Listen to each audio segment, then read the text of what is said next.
दोस्तों, अगर आप लाइब्रेरियन बनने का सपना देख रहे हैं तो आपके लिए बहुत ही बड़ी खुशखबरी है। केवीएस मीन्स केंद्रीय विद्यालय संगठन ने लाइब्रेरी नई भर्ती 2025 की नोटिफिकेशन जारी कर दी है। वहां पर आपको टोटल पोस्ट होने वाला 1321 पोस्ट। आपका जो जॉब लेवल होगा 7 होगा, मतलब आपकी सैलरी जो होगी 80,000 तक होने वाली है। तो पूरी जानकारी, एलिजिबिलिटी, सैलरी, एग्जाम पैटर्न और सिलेक्शन प्रोसेस हम लोग ऑफिशियल नोटिस द्वारा, ऑफिशियल जो नोटिफिकेशन हुआ है आया है उसके द्वारा हम लोग आगे देखने वाले हैं। तो यहाँ पर देखिए दोस्तों, ये जो ऑफिशियल नोटिफिकेशन है वो उसकी योग्यता, मतलब आप एज लिमिट क्या होने वाला है, उसका सिलेबस जो है और एग्जाम पैटर्न कैसा है और A to Z जानकारी हम लोग आगे देखेंगे। तो अगर आप इस मौके को मिस नहीं करना चाहते हैं और पूरी डिटेल चाहते हैं तो इस वीडियो को बिना स्किप किए लास्ट तक जरूर देखिएगा। तो दोस्तों, ये है हमारा ऑफिशियल वेबसाइट, ऑफिशियल मेमोरेंडम। थोड़ा सा हम लोग जूम कर लेते हैं। यहाँ पर आप लोग देखिएगा, recruitment rules for teaching and non teaching post in KVS revised. ये आप लोग थोड़ा देख लीजिए आगे। यही चीज़ मैं हिंदी में आपको दिखा देता हूँ। यह है आपका दिनांक 20 मार्च 2025 को ये जारी हुआ है। कार्यालय ज्ञापन, विषय क्या है, केंद्रीय विद्यालय संगठन में शैक्षणिक एवं गैर शैक्षणिक कर्मचारियों के भर्ती नियम संशोधित।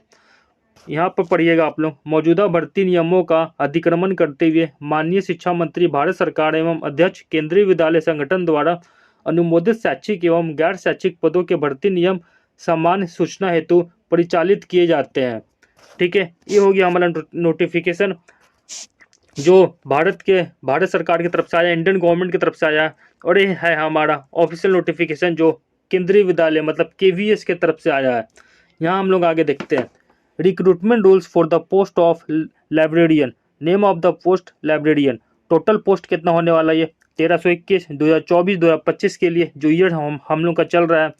क्लासिफिकेशन देखिए, इक्विवेलेंट टू ग्रुप बी, मतलब ये ग्रुप बी जैसा पोस्ट है।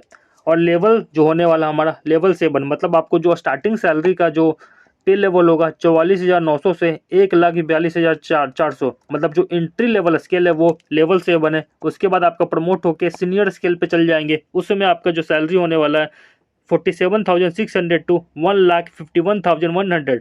उसके बाद आप लोग सिलेक्शन स्केल पे चल जाते हैं, वो हमारा लेवल 10 का जॉब होता है। मतलब समझ लीजिए कितनी शानदार जॉब है। और एज लिमिट की बात करें तो यहाँ पर आप लोग देखिए एज लिमिट के बारे में दिखाया गया है। थोड़ा सा जूम कर लेते हैं।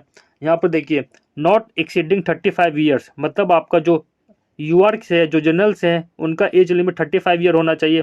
5 year relaxation in upper age limit in case of employ of KVS, मतलब अगर आप केंद्रीय विद्यालय संगठन के एम्प्लॉय हैं तो आपको 5 साल का छूट दिया जाएगा अलग से। और age relaxation for SC/ST candidate जो है, या फिर OBC है या PWBD है, ये एक सर्विसमैन है, and female candidate is applicable under government of India. मतलब जिस प्रकार से फॉर एग्जांपल OBC के लिए 3 साल की छूट होती है और SC/ST के लिए 5 साल की छूट होती है। और जितने भी गवर्नमेंट ऑफ इंडिया के एम्प्लॉय होते हैं उनका भी, जो एक सर्विसमैन होते हैं उनका भी अलग से छूट प्रदान किया जाता है। अगर हम बात करें एजुकेशन क्वालिफिकेशन की, मतलब कौन कौन लोग इस पोस्ट के लिए अप्लाई कर सकते हैं, यहाँ पर देखिए, bachelor degree in library science from a recognised university at least 50% marks. कितना मार्क्स मांग रहा है? 50% मार्क्स मांगा जा रहा है। ठीक है। और bachelor degree in library and information science from a recognised university with at least 50% marks. Knowledge of computer application और वर्किंग नॉलेज ऑफ हिंदी। आगे हम लोग बात करते हैं 100% बाई डायरेक्ट रिक्रूटमेंट है, मतलब ये परमानेंट जॉब होगा आपका। चलिए आगे हम लोग इसका एग्जाम पैटर्न की बात करते हैं। मेन एग्जाम पैटर्न है, जो एग्जाम पैटर्न होने वाला है इसका, यहाँ पर आप लोग देखिए, जो सब्जेक्ट है पार्ट 1 में जनरल इंग्लिश पूछा जाएगा, जनरल इंग्लिश पूछा जाएगा और फिर जनरल हिंदी पूछा जाएगा। जनरल इंग्लिश से कितना क्वेश्चन होंगे? 15 क्वेश्चन होंगे और हिंदी से भी 15 क्वेश्चन होंगे। उसका जो मार्क्स होगा 15 मार्क्स होगा और हिंदी से भी 15 मार्क्स होगा। उसके बाद पार्ट 2 में आपका आएगा general knowledge and current affair, मतलब जितने भी करंट अफेयर के क्वेश्चन जो होते हैं, मेनली आपको इंडेक्स से क्वेश्चन पूछे जाते हैं। Total general knowledge and current affair, मतलब करंट अफेयर की बात करें तो उससे 4 से 5 क्वेश्चन होंगे। बाकी जो जनरल नॉलेज से क्वेश्चन होंगे, फॉर एग्जांपल हिस्ट्री हो गया, पॉलिटी हो गया, इकोनॉमिक्स हो गया और ज्योग्राफी हो गया।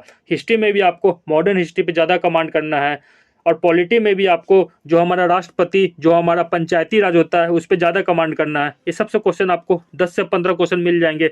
और जो करंट अफेयर के जो क्वेश्चन होते हैं वहाँ पर आपको इंडेक्स हो गया, बुक एंड ऑथर हो गए और भारत की जो रैंकिंग है उसके बारे में आपको ज़्यादा क्वेश्चन पूछे जाएंगे। और जितने भी हमारे खेल से, जैसे अभी IPL चल रहा है, जितने भी टेनिस होते हैं उससे क्वेश्चन ज़्यादा बनते हैं। उसके बाद आता है कंप्यूटर लिटरेसी, वहाँ से 10 क्वेश्चन पूछे जाएंगे 10 मार्क्स के। उसके बाद आता है रीजनिंग एबिलिटी के 20 क्वेश्चन पूछे जाएंगे 20 मार्क्स से। अभी हम लोग आगे हर एक टॉपिक को देखने वाले कि रीजनिंग से कौन सा क्वेश्चन आएंगे, हिस्ट्री पॉलिटी से कौन कौन सा क्वेश्चन आएगा, कौन कौन सा मेन टॉपिक है। उसके बाद आता है कंसर्न सब्जेक्ट मतलब लाइब्रेरियन, 100 क्वेश्चन पूछे जाएंगे। टोटल 180 क्वेश्चन होंगे 180 मार्क्स के। अगर हम बात करें पार्ट 1 जो जनरल इंग्लिश का है, वहाँ कौन कौन से क्वेश्चन ज़्यादा पूछे जाते हैं, तो पहला हो गया एडम्स एंड फ्रेज, उसके बाद हो गया सेंटेंस रीअरेंजमेंट, मतलब ऑलमोस्ट लगभग बैंकिंग का जो सिलेबस होता है उस हिसाब से, लेकिन वो लेवल बैंकिंग का नहीं रहेगा, लेवल बैंकिंग से कम ही रहता है। जैसे SSC CGL का जो एग्जाम पूछा जाता है उस टाइप के लेवल आप ऐसे एक्सपेक्ट कर सकते हो। ग्रामर हो गया, अनसीन पैसेज हो गया, सब्जेक्ट वर्ब एग्रीमेंट हो गया, स्पेलिंग एरर हो गया, आर्टिकल्स हो गया, सेंटेंस कंप्लीशन हो गया, वोकैबुलरी हो गया, सिनोनिम्स हो गया। मतलब आपको अगर पेपर अगर आप पढ़ने के लिए आ गया, पेपर अगर आप डेली आधा से घंटा पढ़ते हो तो इंग्लिश का तो 60 से 70% प्रॉब्लम तो आपका ऐसे ही सॉल्व हो जाता है। उसके बाद आता है verb and adverb, word formation, fill in the blanks, conclusion, theme detection, passage completion. और आगे बात करें तो कॉम्प्रीहेंशन। अगर जनरल हिंदी की बात करें तो ये आप लोग नहीं भी पढ़ के जाओगे, थोड़ा सा हिंदी का नॉलेज है आपको, या फिर 10th क्लास तक या फिर 8th क्लास तक अगर आप हिंदी पढ़े होंगे तो आपका काम बन जाने वाला है। यहाँ पे आपको देखिए पर्यायवाची विलोम शब्द, मुहावरे, लोकोक्तियाँ, वर्तनी की त्रुटि, अनेक शब्दों के एक शब्द, वाक सुधार, वाक्यों में त्रुटियाँ। बाकी आप लोग देख लीजिए कारक, काल, संधि, समास। ठीक है। पार्ट 2 आता हमारा general knowledge and current affair. Current affair में आपको नॉर्मल आपको बुक एंड ऑथर पे ज़्यादा ध्यान देना है। इंपॉर्टेंट डेज हो गया, अवार्ड्स एंड ऑनर हो गया, जितने भी अवार्ड पूछे जाते हैं, जैसे भारत रत्न अवार्ड हो गया, नेशनल इंटरनेशनल स्कीम्स हो गया, इंडियन कैपिटल हो गया एंड उसकी करेंसी हो गई, इंटरनेशनल नेशनल ऑर्गेनाइजेशन हो गया, जैसे UNDP कहाँ पर है, वर्ल्ड बैंक कहाँ पर है, साइंस एंड टेक हो गया, स्पोर्ट्स हो गया, currency and capital, countries and capital and appointments हो गया। वैसे ही अगर बात करें रीजनिंग की, तो रीजनिंग में आपको blood relation, arithmetic, number series and later, symbol series, figure and verbal classification, coding and decoding, ranking से क्वेश्चन पूछे जाएंगे। उसके बाद नॉन वर्बल रीजनिंग हो गया, एनालॉजी हो गया, डायरेक्शन हो गया, सिमिलरिटी एंड डिफरेंसेस हो गया, word formation and dictionary problem and arithmetic reasoning. ये सब हो गया हमारा रीजनिंग का क्वेश्चन। अगर हम बात करें कंप्यूटर लिटरेसी की, तो कैरेक्टरिस्टिक ऑफ कंप्यूटर, अगर आप कंप्यूटर अगर 10वीं तक पढ़े हो आप लोग, तो आपका कंप्यूटर का बेसिक मतलब 30 से 40% आपका काम हो जाएगा। बाकी आप केवल थोड़ा सा अगर उसे डेली 1 घंटा भी पढ़ लोगे तो आपका कंप्यूटर का सिलेबस खत्म हो जाने वाला है।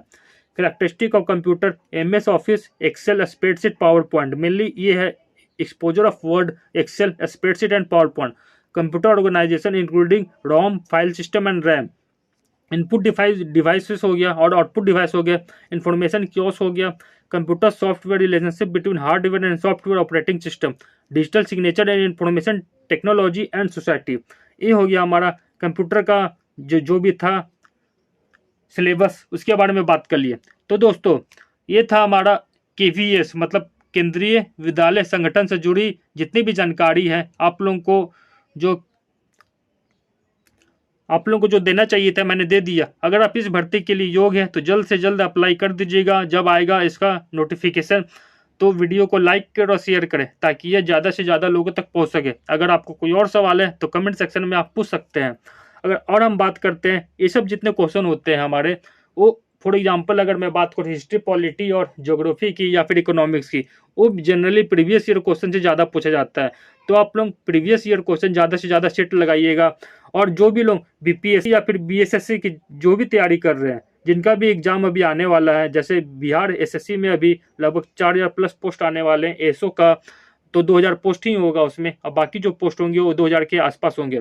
और BSSC का जो BSO का जो अभी एग्जाम का फॉर्म भरा रहा है 1 अप्रैल से, और बहुत सारे एग्जाम जो 27 जुलाई को होने वाले हैं, तो उनकी जो तैयारी कर रहे हैं तो मेरे इस पार्ट को जाके जरूर से जरूर देखें, क्योंकि यहाँ पर मैंने प्रेसिडेंट के प्रीवियस ईयर क्वेश्चन जो भी PSC में कराए गए हैं या पूछा गया है 10 से 15 साल का, जो 90% स्टूडेंट जो होते हैं गलत करके आते हैं, क्योंकि वहाँ एक क्वेश्चन के साथ आपको एक क्वेश्चन के साथ ही 3 से 4 उसका बारे में जानकारी दिया जाएगा।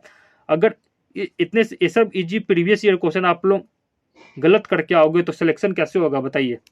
तो यह हमारा पार्ट 2 चल रहा है, आप लोग जरूर से जरूर जाके देखिएगा। इसका लिंक मैं डिस्क्रिप्शन बॉक्स में डाल दूंगा। चलिए मिलते हैं हम लोग नेक्स्ट वीडियो में, तब तक के लिए थैंक यू, धन्यवाद, जय हिंद।